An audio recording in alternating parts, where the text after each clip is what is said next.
தோழர்களே, தலைவர்களே, உங்கள் அனைவருக்கும் இடது தொழிற்சங்க மையத்தின் சார்பாக என்னுடைய வணக்கத்தை தெரிவித்துக் கொள்கிறேன். இன்றைக்கு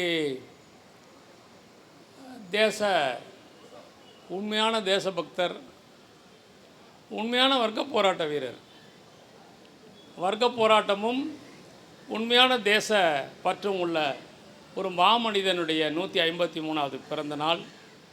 இன்றைய தினம் நீங்கள் இந்த நிகழ்ச்சியை நடத்தியிருப்பது அவருக்கு மிகவும் ஒரு பொருத்தமான செய்தியை சொல்லியிருக்கிறீர்கள். நிச்சயமாக கோரல் மில் தொழிலாளருடைய போராட்டத்திலே அவர் எடுத்த பங்கை எனக்கு முன்பு சொன்னார்கள். கூடவே இன்னொன்றும் அதில் இருக்கிறது. கப்பல் ஓட்டும் பொழுது அது தடை செய்யப்படவில்லை என்றால், அது தடுக்கப்படவில்லை என்றால் இந்தியாவில் தேசிய முதலாளித்துவம் கூட வளர்ந்திருக்குமோ என்ற ஒரு ஆய்வாளர்கள் சில கருத்துக்களை சொல்லுகிறார்கள். அப்படி இந்தியாவில் தேசிய முதலாளித்துவம் வளர்ந்திருந்தால், முதலாளித்துவம் என்றாலே கெட்ட அர்த்தத்தில் பார்க்க வேண்டாம், முற்போக்கு முதலாளித்துவத்தை கார்ல் மார்க்ஸே சிலாயிக்கிறார். அது அப்புறம் பின்னாடி பிற்போக்கு எடுத்து வர. அப்போ இந்தியாவில் இருக்கக்கூடிய தொழிலே மிக கேந்திர முக்கியத்துவமான தொழிலே வஉசி செலுத்திய கவனம் அழிக்கப்பட்டது. பஞ்சாலையிலே அதே போல் அழிக்கப்பட்டது. இந்த ரெண்டும் இருந்திருந்தால் இந்தியாவினுடைய விடுதலை வேறு மாதிரி இருந்திருக்கும். ஆனால் வெள்ளையன் திட்டமிட்டு அதை அழித்தான் என்பதை அடிப்படையாக புரிந்து கொள்ள வேண்டும். வர்க்க போராட்டம் உனக்கா? தேசபக்தி உனக்கா? தொழில் வளர்ச்சியை பற்றி நீ யோசிக்கிறாயா? நீ தரகு வேலை செய்ய வேண்டியவன், என்னோடு சார்பாக நிற்க வேண்டியவன், இதை செய்யலாமா என்று தான் கேள்வி. மறுபடியும் பார்ப்போம். வஉசிக்கு நம்முடைய வணக்கம். தோழர்களே, இங்கே நீங்கள் அப்ரெண்டிஸ் ஆக்ட் 1961 வந்த பொழுதே அதே போல் கான்ட்ராக்ட் முறை, ஒப்பந்த முறையை ஒழுங்குபடுத்தி ஒழித்து கட்டுவதில் நிரந்தரப்படுத்துவது, இந்த 2 சட்டமும் வந்த பொழுது தோழர் அனந்த நம்பியார் பாராளுமன்றத்திலே கர்ஜிக்கிறார் என்பதை மறந்துவிட முடியாது. இது ரெண்டுமே இப்படித்தான் போய் முடியும் என்று அன்றைக்கே சொன்னார் அவர். என்ன செய்வது? அன்றைக்கு பெரும்பான்மையாக இருக்கக்கூடிய அரசாங்கம் அதை நிறைவேற்றி விட்டார்கள். சரி, ஏதாவது ஒரு தொழிலில் கான்ட்ராக்ட் முறையை ஒழிச்சு கட்டலான்னு சொல்லி நீண்ட வருட போராட்டத்துக்கு அப்புறம் ஸ்கேவெஞ்சிங் தொழிலில் கான்ட்ராக்ட் முறை இருக்கக்கூடாதுன்னு உயர்நீதிமன்றம், உச்ச நீதிமன்றம்லாம் சொல்லும் பொழுது அதற்கும் தடை வாங்கி விட்டார்கள். எங்கே அவங்க ஒழிச்சு கட்டினாங்க? இதுதான் அரசு. நீங்கள் அரசை பார்க்கும்போது ஒன்று நினைக்கணும். இந்தியாவில் இருக்கக்கூடிய அந்த ஒன்றிய அரசும் சரி, தமிழ்நாடு அரசும் சரி, தொகுப்பூதிய அரசு, கான்ட்ராக்ட் அரசு, இன்றைக்கு அவர்கள் போட்ட குறைந்தபட்ச ஊதியத்தையே மாற்றி அமைத்து குறைக்கக்கூடிய ஒரு அரசு. அது மட்டும் இல்லாமல் இனி நிரந்தர தன்மையே கூடாது. எந்த புரிந்துணர்வு ஒப்பந்தத்திலும் நரம்பையும் இரத்தத்தையும் எலும்பையும் சதையும் போற்ற தொழிலாளியுடைய வேலை பாதுகாப்பு என்ன, ஊதிய பாதுகாப்பு என்ன, 58 வயது உள்ளவருக்கு பணி நிரந்தரம் உண்டா, எந்த புரிந்துணர்வு ஒப்பந்தமும் இருக்காது. இவர்கள் வெளிநாட்டிலிருந்து வேலை வாய்ப்பை கொண்டு வரலாம். இங்கே வேலை வாய்ப்பை கேட்கிறார்களே, ஸ்கில்டு அவங்க.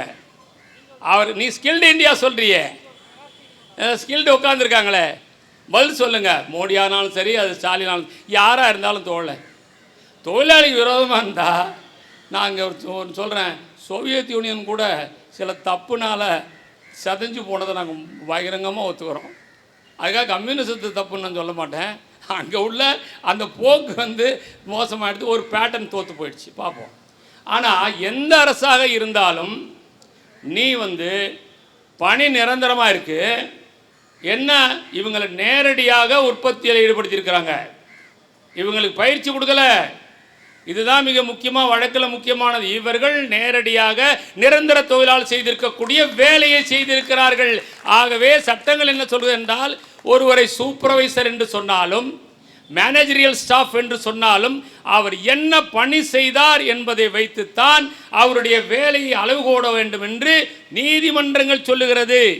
அந்த வகையிலே பார்த்தால் கொஞ்சம் ரூபாயை கையில் கொடுத்துட்டு நேரடி உற்பத்தியில் ஈடுபடுத்தி அந்த உற்பத்தியை வாங்கிட்டு 3 வருஷம் கழித்து அத்தனை 30,000 பேரில் 150 பேர் செலக்ட் ஆகிருக்காங்கன்னா உனக்கு பெரிய ரத்தனங்கள் கிடைச்சிருக்கு. அவ்வளோ மற்றவங்களாம் நான் குறைவா சொல்லலை. இருந்தாலும் எல்லாத்துலேயும் ஸ்கில் வரத்தாலும் செய்யுது உலகத்தில். அப்படிப்பட்ட அந்த ஸ்கில் தொழிலாளி நீக்கியிருக்கேன்னா இந்த அரசாங்கத்தை, ஒன்றிய அரசாங்கத்தை குற்றவாளி கூண்டில் எங்கே நிறுத்தணும் தெரியுமா? நிரந்தர தொழிலாளி செய்ய வேலையை வாங்கி அந்த நிரந்தர ஊதியம் கொடுக்காம உதவி பணம் என்ற பெயரால் கொள்ளையடிச்சிருக்குல்ல, இது கட்டாய உழைப்புக்கு சமம். கட்டாய உழைப்பு என்று சொன்னால் கொத்தடிமை. ஒரு கட்டாய உழைப்பை சுதந்திர இந்தியாவிலே செய்யக்கூடிய அரசுகள் தான் ஆட்சியில் இருக்கிறது. பிரச்சனை அங்கே. இப்போ என்ன சொல்கிறாங்கன்னா, புது மாதிரி கொண்டு வர போகிறாங்க. ஒரு குழந்தை பிறந்த தேதி நமக்கு தெரியும், இன்ன தேதியில் அது பிறந்ததுன்னு. அது செத்து போகிற தேதியும் சொல்கிறாங்க. அதான் முக்கியமானது. அதான் ஃபிக்ஸட் டேர்ம் எம்ப்ளாய்மெண்ட். நீ இத்தனாம் தேதி இந்த தொழிற்சாலையில் வேலைக்கு வர, நீ இத்தனாம் தேதி இந்த தொழிற்சாலையை விட்டு வேலையை விட்டு போயிடுற. இந்த அப்ளிகேஷன், அப்பாயின்மெண்ட் ஆர்டர். இது மாதிரி ஒரு கேடுகட்ட விஷயங்கள் இருக்கும் பொழுது ஒட்டுமொத்த இந்திய தொழிலாளி வர்க்கமும் துன்பத்தில் இருக்கிறாங்க. அந்த வகையில் 30 ஆண்டு காலமாக இவங்க ஒரு 30,000-40 பேராக இருந்தாக்கா சட்டவிரோத போராட்டத்துக்கு தீவிரமாக போங்கன்னு சொல்லுவோம். சட்டபூர்வமான போராட்டம் மட்டும் ஜெயிக்க நினைக்கிறாங்க. உலகத்தில் சட்டவிரோத போராட்டங்கள் தான் சட்டத்தை கொண்டு வந்திருக்கிறது. அந்த வகையிலே பார்த்தீங்கன்னு சொன்னால், இன்றைக்கு நீங்கள் சட்டவிரோத சட்ட ரீதியான போராட்டத்தை அது வெற்றி கிடைக்குமா கிடைக்காது என்ற கேள்வி அல்ல, அநியாயத்தை எதிர்க்க போகிறீர்களா இல்லையா என்பதுதான் கேள்வி. வெற்றி இருக்கலாம், தோல்வி இருக்கலாம். 70 விடுதலை எத்தனை ஆண்டுகள்? நெல்சன் மண்டேலா எத்தனை ஆண்டுகள் வருவாரா? வெளியிலே வந்தாரே. 7 பேர் விடுதலைக்காக எவ்வளோ பேர் கண்ணீர் சிந்தினோம், போராடினோமே. வந்தார்களா இல்லையா? அதே போல இன்றைக்கு ஒவ்வொரு சட்டங்களும் கட்டாயம் வரும். நேற்று தொழிலாளர் ஆணையரகத்தை 1000 ஸ்கேவெஞ்சிங் தொழிலாளர்கள் முற்றுகையிடுகிறார்கள். என்ன கோரிக்கை? 10 ஆண்டுகள் பணிபுரிகிறோமே.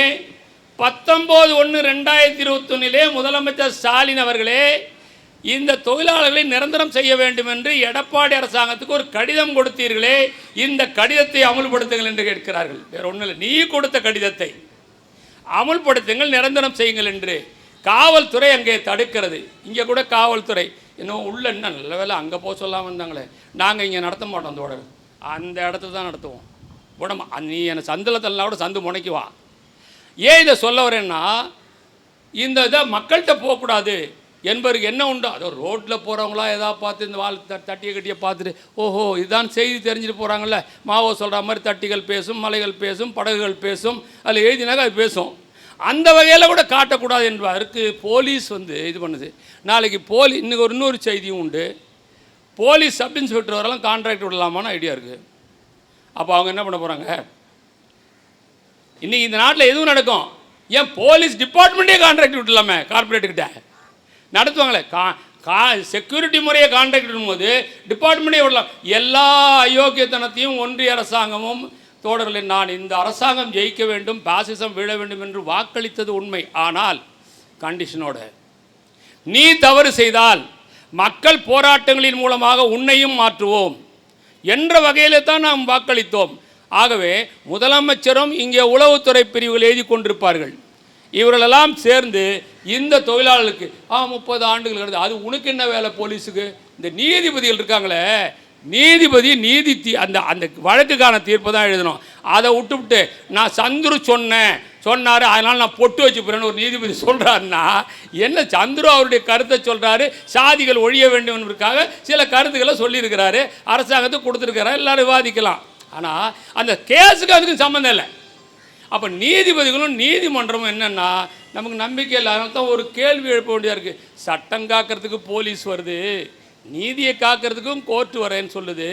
போராடுற தொழிலாளிக்கு சட்டமும் இல்லை, நீதியும் இல்லை. அதுதான் இங்கே நடக்குது. இப்போ இது சம்பவம் நடந்த உடனேயே சம்பந்தப்பட்ட அமைச்சரவையோ அதனுடைய அதிகாரிகளோ கூப்பிட்டு என்ன பிரச்சனை உங்களுக்கு, என்ன பண்ணலாம், 30 ஆண்டு கழிச்சுட்டு நான் சொல்கிறேன், இப்போ நீ வேலைக்கு சேர்த்துக்கோ, இவங்களுக்கு கொஞ்சம் கன்செக்ஷன் கொடு, ரிட்டையர்மெண்ட் ஏஜை, உனக்கு ஆள் தேவையில்லை, கொஞ்சம் கன்செக்ஷன் கொடு, நீ இத்தனை வருஷமாக சம்பளம் கேட்பீங்களே, உட்காந்து பேசுவோம், எதையுமே ஒமிட் பண்ண வேண்டாம், உட்காந்து பேசுவோம், எதுவுமே தீர்க்க முடியும். பாலஸ்தீன் பிரச்சனையும் பேசி தீர்க்க முடியும்னு சொன்னால் என்றைக்காவது நாளைக்கு பேசி தானே தீர்க்கணும். என்ன சண்டை போட்டாலும் என்ன குண்டு போட்டாலும் பேசி தானே தீர்க்கணும். அது மாதிரி பேசி தீர்க்க இப்போ இவங்களுக்கு நீங்கள் பேசி தீர்க்க தயார் இல்லைன்னு சொன்னால் நிச்சயமாக இந்த விஷயத்துக்கு ஒரு வேளை இந்த அரசாங்கம் போயிருக்கலாம், வேற ஒரு நல்ல அரசாங்கம் நான் எதிர்காலத்தில் நான் சொல்கிறேன். இந்த புரட்சி நடந்த நாடுகளில் பாதிக்கப்பட்ட மக்களுக்கெல்லாம் நிவாரணம் கொடுத்தாங்க. அவங்க ரிட்டையர் ஆன இடத்தில் நிர்வாணம் கொடுத்தாங்க. நீ பாதிக்கப்பட்ட அந்த அரசு கொடுக்கவில்லை என்று சொன்ன இந்த அரசுக்காக நீ போராடினாய், நீ சமூகத்துக்காக போராடினாள், அதனால் சமூகம் உன்னை பார்த்து கொள்ள வேண்டும், சமூகத்துக்கான அரசு வந்திருக்கிறது. இதெல்லாம் சொன்னாங்க, செஞ்சாங்க நிறையா. இன்றைக்கி பாருங்கள், நீங்கள் வேலையில்லா திண்டாட்டம் இதெல்லாம் ஒன்றுமே இல்லை. 1934 லாஸ்ட் எம்ப்ளாய்மெண்ட் எக்ஸ்சேஞ்சில் சோவியத் யூனியனில் மூடினாங்க. ஸ்டாலின் மூடுறாரு. உலகம் முழுவதும் முதலாளித்துவ நாடுகளில் எம்ப்ளாய்மெண்ட் எக்ஸ்சேஞ்சை திறக்கிறாங்க. ஏன் நாங்கள் ஒரு அரசு, தொழிலாளருடைய அரசு வந்தது. அதே போல் உங்களுக்கு கூட இந்த விஷயங்களில் எதிர்காலத்தில் நீங்கள் சட்டபூர்வமான போராட்டங்களை விடாமல் போராடுங்க.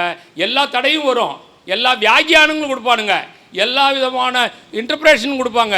இது எதை கொடுத்தாலும் சரி நான் நிற்பேன், நான் போராடுவேன், நான் வழக்கு நடத்துவேன். நான் எல்லா தொழிற்சங்க கூட்டங்கள் நடக்கிற இடத்துலையும் நோட்டீஸ் கொண்டு போய் கொடுப்பேன்.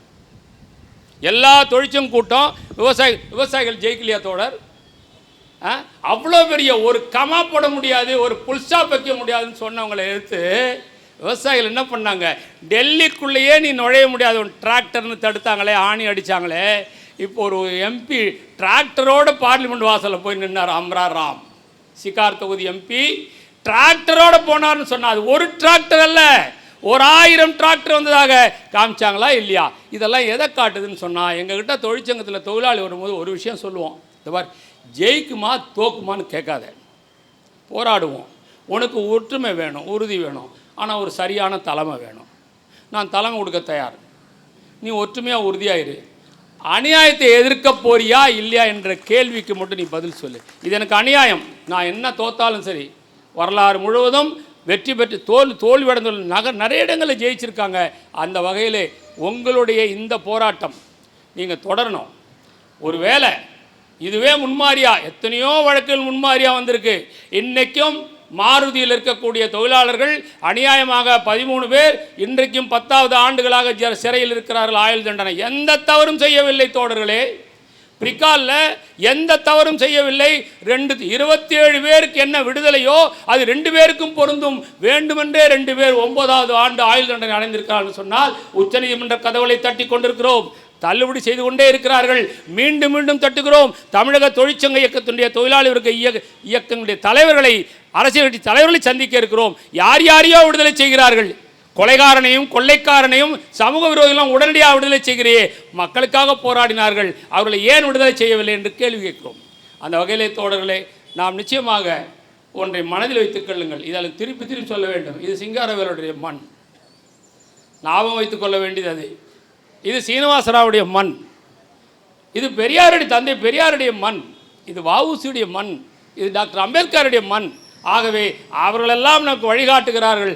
நமக்கு அந்த வழியிலே போராடி வெற்றி பெற வேண்டும். நிச்சயமாக இடது தொழிற்சங்க மையம் உங்களுக்காக எங்களுடைய முயற்சிகளை அத்தனையும் மேற்கொள்ளும் என்று கூறி விடைபெறுகிறேன் தோழர்களே. நமது நரசிம்மன் அவர்கள்